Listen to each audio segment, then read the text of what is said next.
Good afternoon, everybody. Welcome back to the Life's Good in the Kitchen. Hands up all those who like cheesecake. I certainly do, and I can see most of you do as well. Our family love cheesecake, and what nicer after a nice dinner than a nice piece of homemade cheesecake for dessert. I have a recipe for a no-bake cheesecake that is simple to use, uses very few ingredients, and can be put together in a few minutes in the kitchen, and sits in the fridge for a while to set, and is ideal to fulfill that dessert need.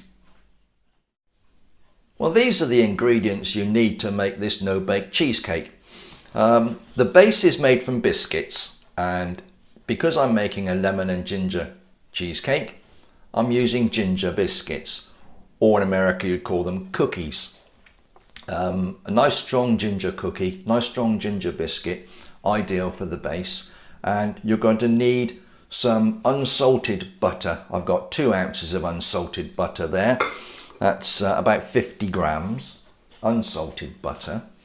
You're going to need some sugar as well, and I use icing sugar. It's a very fine sugar used for making sort of soft icing for cake decoration and so on. It's ideal to mix in with the creams and this cheese to make the sweetening aspect of the cheesecake. And you're going to need around about 4 ounces of the sugar, 145 grams thereabouts icing sugar. You're going to need a tub of mascarpone cheese. This is about 10-ounce tub, 250 grams.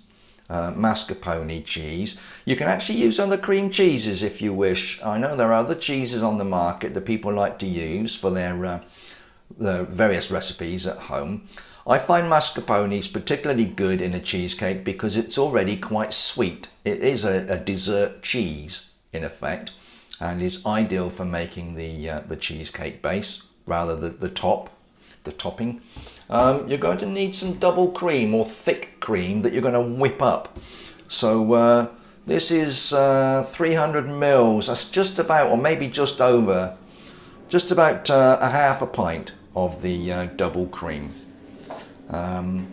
Thick cream, double cream, anything you like in terms of the cream, but you are going to need to whip that up at some point. I'm also going to use a lemon. This is for flavouring the top section of the cheesecake. You will need the zest of this and the flesh from inside.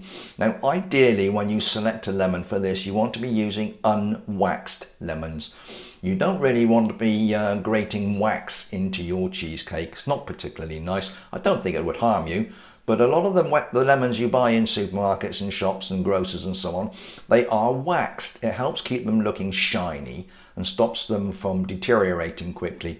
But if you can get an unwaxed lemon, that's much better. Also, you're going to need a little bit of vanilla essence. I've got a small bottle of it here. You only need a teaspoon in effect in the cream mixture. And I also use a little bit of ground ginger. I've got a little bit left in this jar. You don't need much more than about a teaspoon. And I put that in with the cookies once I've crumbled them. Gives it a little bit extra ginger zing.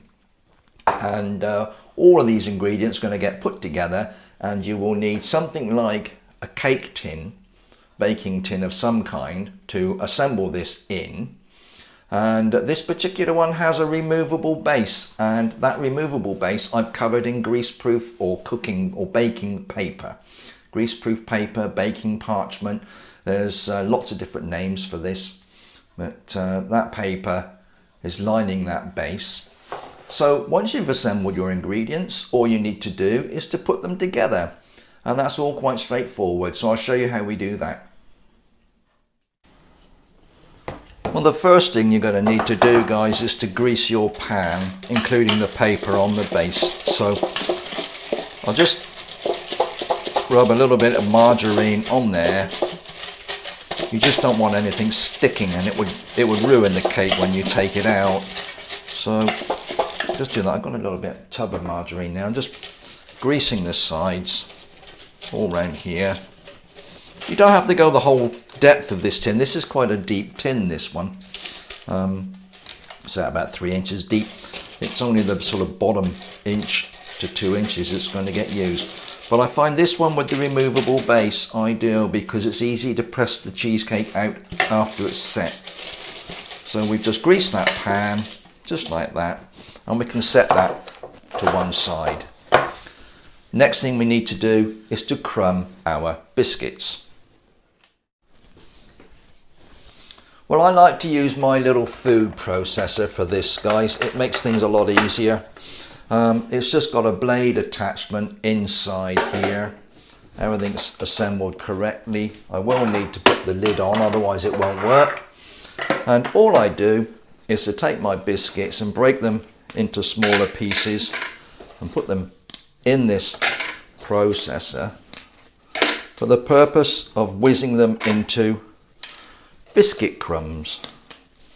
Now you can do it by hand. I've seen it done where you put the biscuits inside a bag and you can hit them with a rolling pin or a sort of a kitchen mallet or something of that nature, or the handle of something, a heavy handle of something, just to break them down. I just find this a lot easier. So we'll just whack all those in there and whiz them into crumbs.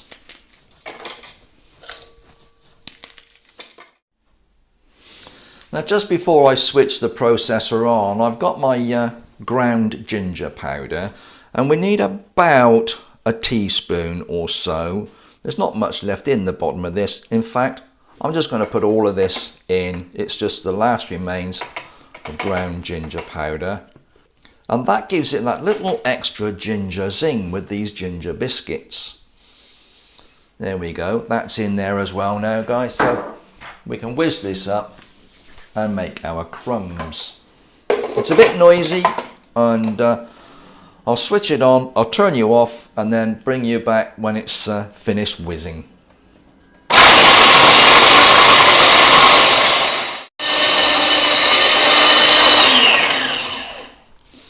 Well, that's done nicely. We now have quite a fine biscuit crumb mix here that's ideal for the next stage. So we'll be putting these in our little mixing bowl and mixing in the butter. Well, there's my crumb mix. I'm now going to put the butter in, and I just cut it into little pieces and put it in there. You could, if you wanted, sort of soften it or melt it a little bit. If you wanted, I just pop it in the top there. By breaking it into little pieces, it actually starts to soften anyway, as it's sort of in the warmth of the kitchen here. Little pieces, get them in there. Doesn't matter the shape and size, it's all going to get mashed together in a moment. So there's the butter in there. Put the plate to one side, and all I use is a small fork, and I start pressing this together. So you mix the butter with that ginger biscuit mix.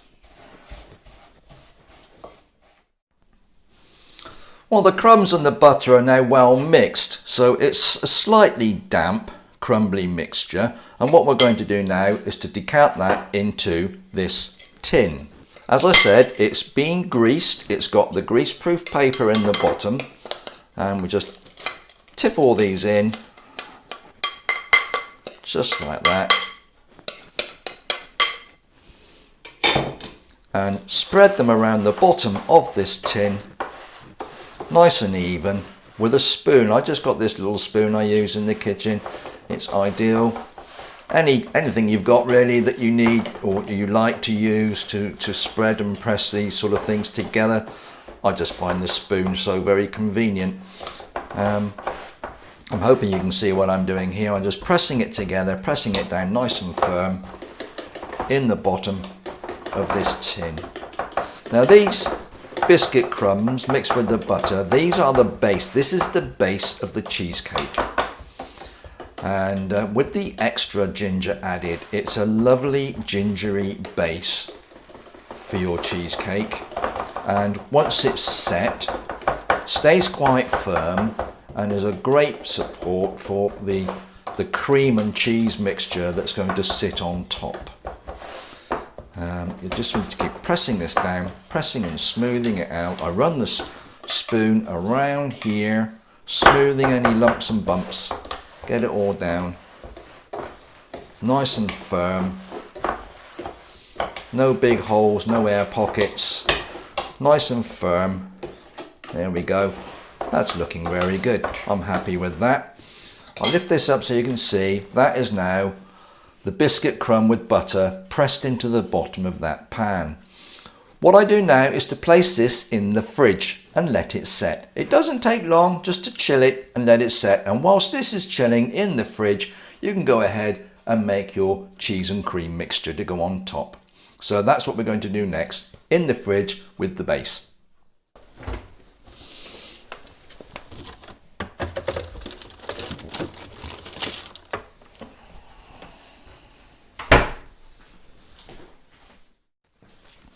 While that biscuit base is cooling in the fridge, we'll go ahead now and mix the cheese and the sugar.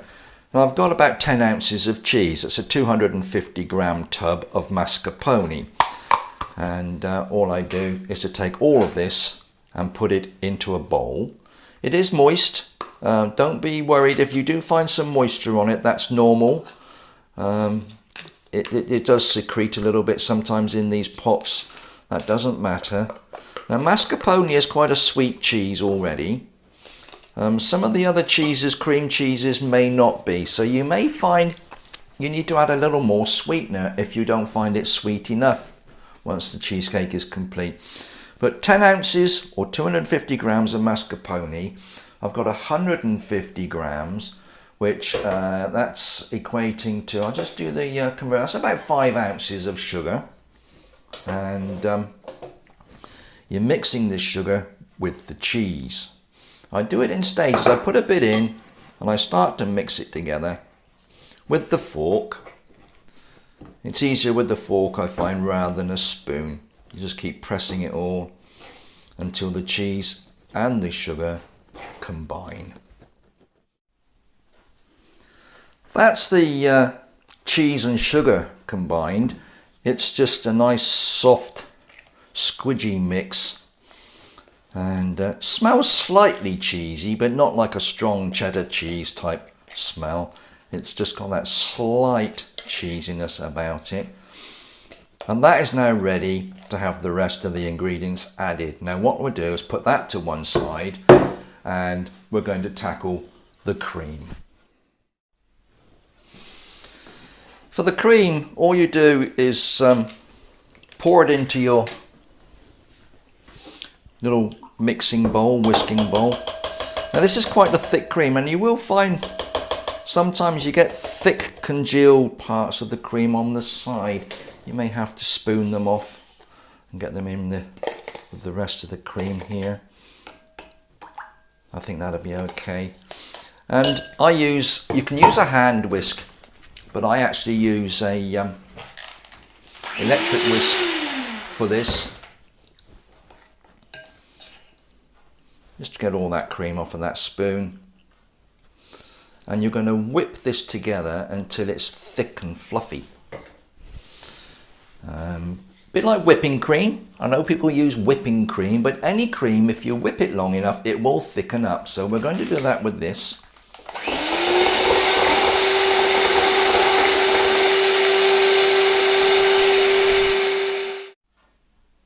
Well, as you can see, this has got nice and thick now, and what I'm going to do is, just before I finally finish whisking it, I'm going to add that little teaspoon of vanilla essence, and that will give it that real nice vanilla background to the finished cheesecake.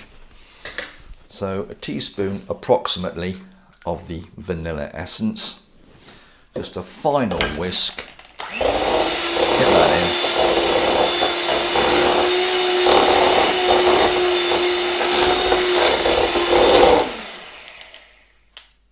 Now the hard part is going to be getting the cream out of the whisk. You now need to combine the whipped cream with the cheese and sugar mix. And all I do with this is I use a spoon to get it out of the bowl. Just put the two together and try not to get in your way. I am right-handed, so predominantly so I find doing it the other way around is a bit difficult, but I'm sure you can see what I'm doing. So all the cream that you can out of there and in with the cheese.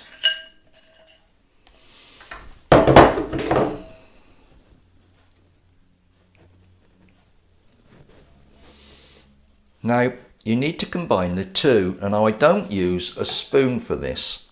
I tend to prefer a knife. A bit like when making scones, I mix my scone mixes with a knife.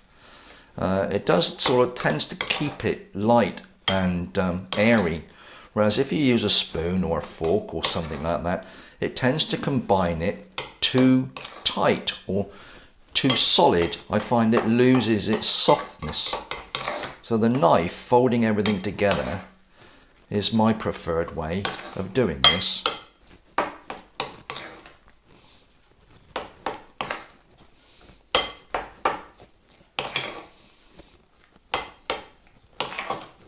Just fold it over and cut through, fold over, cut through. That's all I'm doing. Combining everything from the sides of the bowl, bringing those in, and from the bottom. Very often when you're mixing something like this, you tend to miss the bottom area, which is usually 1/2 of the two ingredients left at the bottom. So you need to make sure that this gets well combined. That's just about ready. And because we're making a lemon and ginger cheesecake, we now need to flavour this with lemon. And I'll show you how I go about doing that.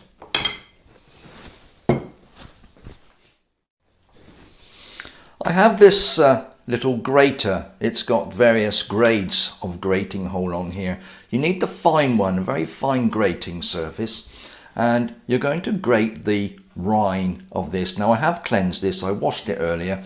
As I said, you want unwaxed lemons. Do not use waxed ones. They're okay, they won't harm you, but they're not as nice, and I really don't feel good about consuming wax. So you grate the zest of this lemon on the fine side of this grater. It's not the easiest of tasks. Persevere and get that yellow zest off of your lemon. You don't need an awful lot of the zest, it's just enough to sprinkle on top of the cheesecake when you've finished assembling it. And what I then do with the lemon is I'll cut it in half.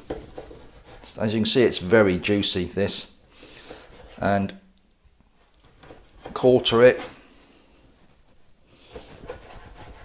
Now you want to remove any pips. If you've got any pips in there, you want to remove those. You don't want those in your cheesecake at all.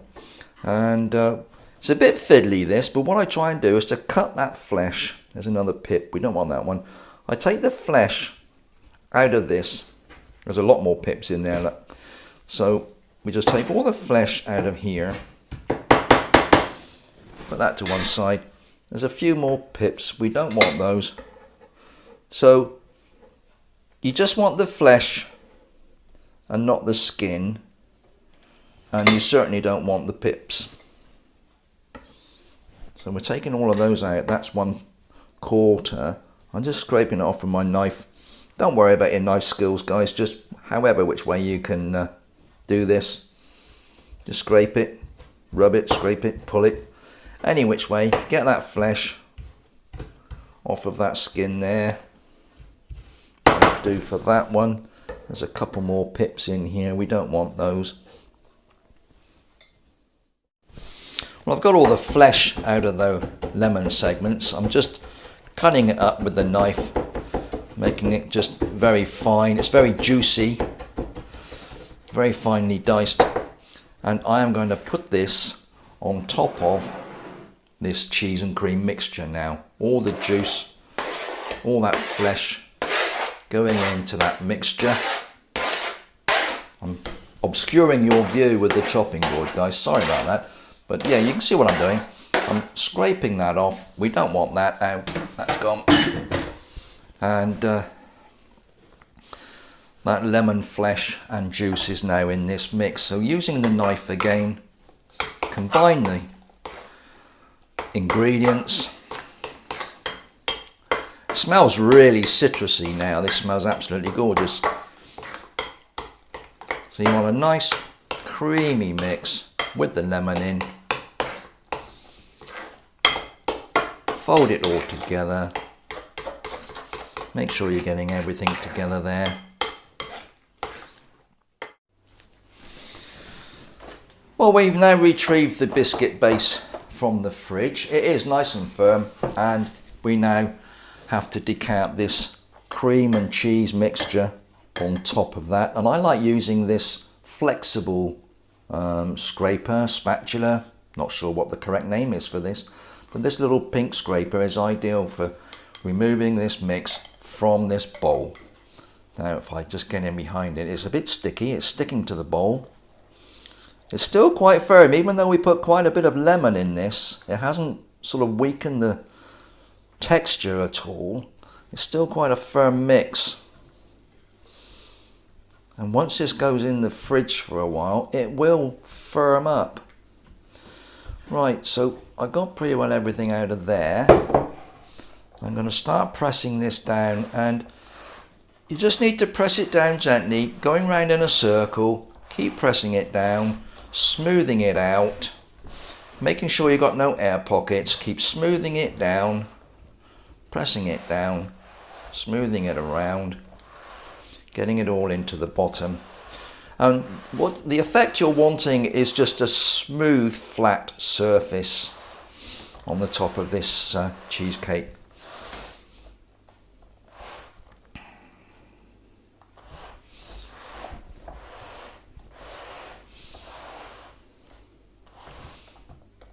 It's a bit difficult, but once you've done it a few times, you'll get the idea, you get the feel for it. It's quite easy. A little bit of plastering. Get up to all sorts in this kitchen. Just smoothing that surface over, trying not to. Now you see you get quite a lot build up on this little spatula, so I'll just scrape that off if I can. Of course, hygiene, you must always make sure you've got clean hands when doing anything like this. If you're handling food of any description, please make sure you thoroughly clean your hands. We don't want any hygiene mishaps. Now that, to me, is looking fairly good. It's as smooth as I can get it without spoiling it now. So as you can see, that's a nice smooth surface. You can smell the lemon from this, it's really nice. And these were the bits of lemon zest that I had that I've taken from the skin, and I'm just going to sprinkle these on the surface. Just a little bit of decoration. You don't need lots, just enough.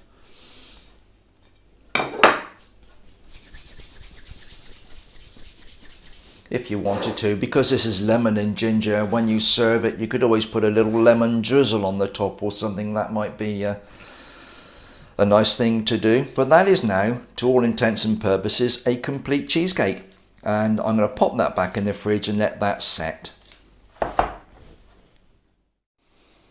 I've just removed the cheesecake from the refrigerator.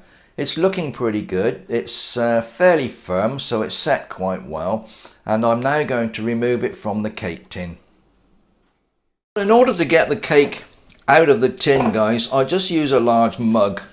I put the tin over and press down, and hey presto, it's come out. I've just got enough room to get my fingers under there. I can lift that off, and the cake is now out of the tin. It's looking very good. I'll just lift it up for you to see the side, so you can actually see the biscuit base and then the creamy topping. Absolutely ideal, perfect for a dessert. The family are going to love this.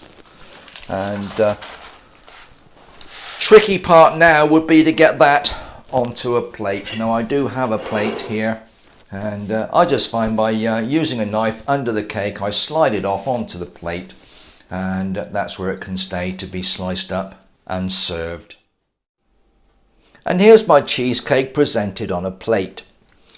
One delicious lemon and ginger cheesecake for the family to enjoy after dinner this evening. This was a recipe for lemon and ginger. You can change the flavours as you prefer. I find that a chocolate and orange is a good combination. You can use chocolate biscuits for the base and orange for the flavouring of the cream and the cheese. So if you use a satsuma, a nectarine, tangerine, something of that nature, or even a full orange, take the flesh and the juice, mix it in with the cheese and cream mix, and then the zest on the top as decoration. And if you're using a chocolate and orange combo, you could even put some grated chocolate on the top or a drizzle of chocolate sauce. You can make banana cheesecakes, all manner of flavours, even nut ones, whatever you prefer. Play with the flavours, find combinations that work for you. A combination of a biscuit base with a flavour and a flavoured topping is quite a spectacular finish to any nice dinner, and sure to please your friends and family. Well, thanks for staying with me this afternoon, guys. It's been a bit of a long video, but the end result is worth it, I'm sure. And I do hope you enjoy having a go at making your own cheesecake, and it'd be interesting to know what flavours you actually end up using. So if you have any ideas on different flavour combinations for your cheesecake, please let me know, and I might even try making them myself. Well, that's the end of today's little sortie into the kitchen, and whatever you're doing, you take care. Come back and see us soon. Don't forget to subscribe, and we'll see you again soon in the Life's Good kitchen. Bye bye now.